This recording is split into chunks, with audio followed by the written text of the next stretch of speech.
nationwide, we've had a lot of more discussion. Elections and voting have become very politicized in a way that they just haven't been in a long time in America. Election officials should be working to stop potential mail ballot fraud. And those forces are at play in Texas as they are everywhere else.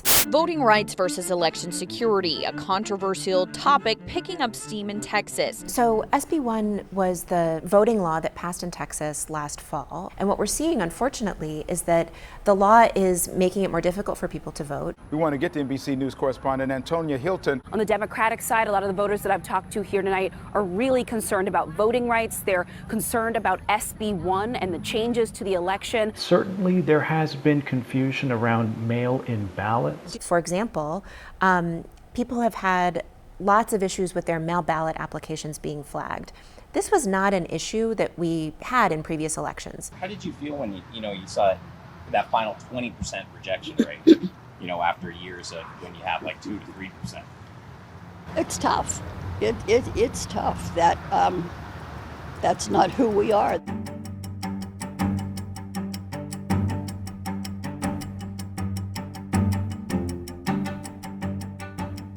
So many people are having their ballots flagged because the new law imposes requirements. Mail ballot envelopes now need to have the voter's state ID number or the last four of their social on the outside of the envelope. In this spot, under the flap. It's a spot some missed entirely. In particular, I spoke to older voters who were talking about challenges with mail-in voting now that the law required people to submit identification numbers that had to match what they sent in when they first registered to vote, which has proved to be very challenging. Hey, I just got this letter handed to me. This is from the Secretary of State John Scott, who says that the delay in Harris County voting, that the votes will not be tabulated by tomorrow.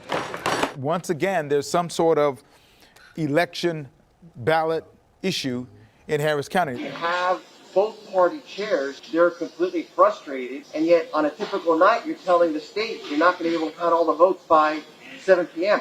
Harris County has never said that we're not able to return results over tomorrow night. We had a meeting earlier with the Republican and Democratic parties and the Secretary of State.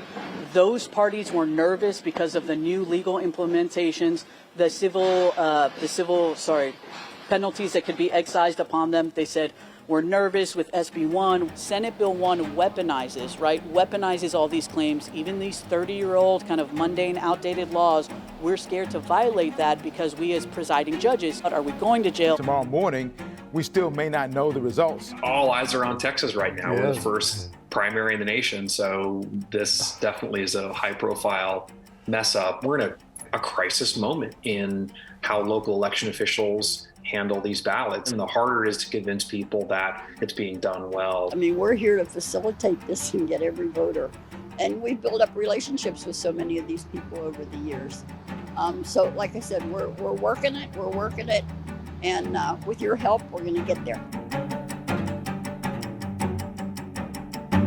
Stay up to date with our latest Solutionaries videos. Hit subscribe and leave us a comment below.